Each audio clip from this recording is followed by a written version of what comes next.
Guten Tag, ich begrüße ihn ganz herzlich. Ich bin Phil und heute spreche ich über den Schweizer Psychoanalytiker Carl Gustav Jung. Meine Präsentation besteht aus 2 Teilen. Ich werde zuerst über Jungs Leben sprechen und dann werde ich über seine Werke und Konzepte sprechen. Am Ende habe ich 2 Diskussionsfragen für ihn. Carl Jung wurde am 26. Juli 1875 im Quessel, Kanton Thurgau, in der Schweiz geboren. Sein Vater war ein evangelisch reformierter Pfarrer und seine Familie war nicht reich. Die Beziehung zwischen Jungs Vater und Mutter verschlechterte sich aus Jungs Kindheit, weil Jungs Mutter, Amelia Jung, niedergeschlagen war. Sie wurde später hospitiert.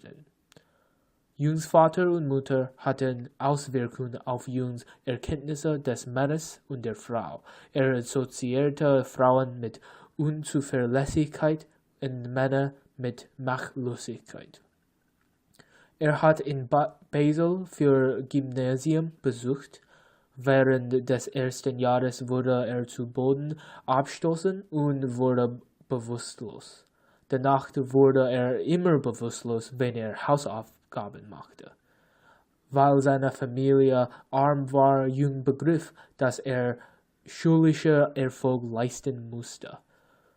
Schließlich bezwang er seine Tendenz. Später sagte er, dass dieser Vorfall sein erstes Erleben mit Neurose war.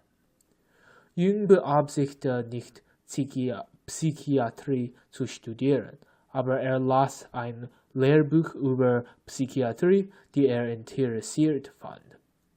Psychiatrie kombiniert Biologie und Spiritualität, 2 Themen, die Jung interessiert sich an. Anschließend hat er Medizin in Universität Basel studiert. Im Jahr 1900 begann Jung an Bürgerhäusli psychiatrischer Krankenhaus mit Eugen Bleuler zu arbeiten. Bleuler kannte Sigmund Freud und im Jahr 1906, nach der Bekanntgabe seines ersten Buches, begann die Beziehung zwischen Carl Jung und Sigmund Freud. Ich werde ihre Beziehung später sprechen. Jung wurde in dem Ersten Weltkrieg abkommandiert. Er war ein Militärarzt für ein englisches Internierungslager, das bedeutet Internment Camp. Die Schweiz war neutral und musste Soldaten internieren, die in der Schweiz gehen. Im Jahr 1903 verheiratet Jung mit Emma Rauchenbach, eine Frau, die 7 Jahre jünger als ihm und eine Tochter von einem reichen Industrialist.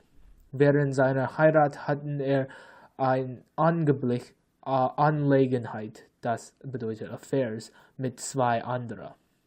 Jungs Heirat endete im Jahr 1955 als Emmas Tod. Jungs Beziehung mit Freud ist sehr interessant.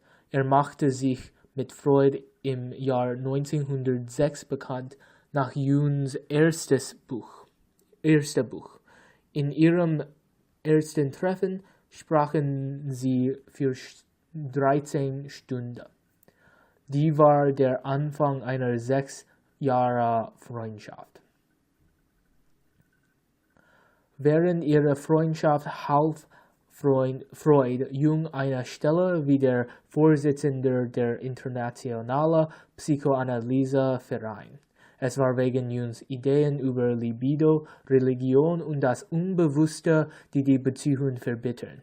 Im Jahr 1913 trafen Jung und Freud sich letztmals. Jung starb am 6. Juni 1961 im Kunstnacht Kanton Zürich. Er war 85. Jung hat viele wichtige Werke geschrieben. Zum Beispiel Der Mensch und seine Symbole, Jungs letztes Buch, Psychologische Typen, ein wichtiges Werk über Extroversion und Introversion, und die Archetypen und das Kollektiv Unbewusste, ein Werk über das Kollektiv Unbewusste. Jung schrieb mehr Essays als Bücher und viele von seinen Werken erscheinen nach Jungs Tod. Ich bin kein Psychologe, also ich werde nur diese Konzepte kurz summieren.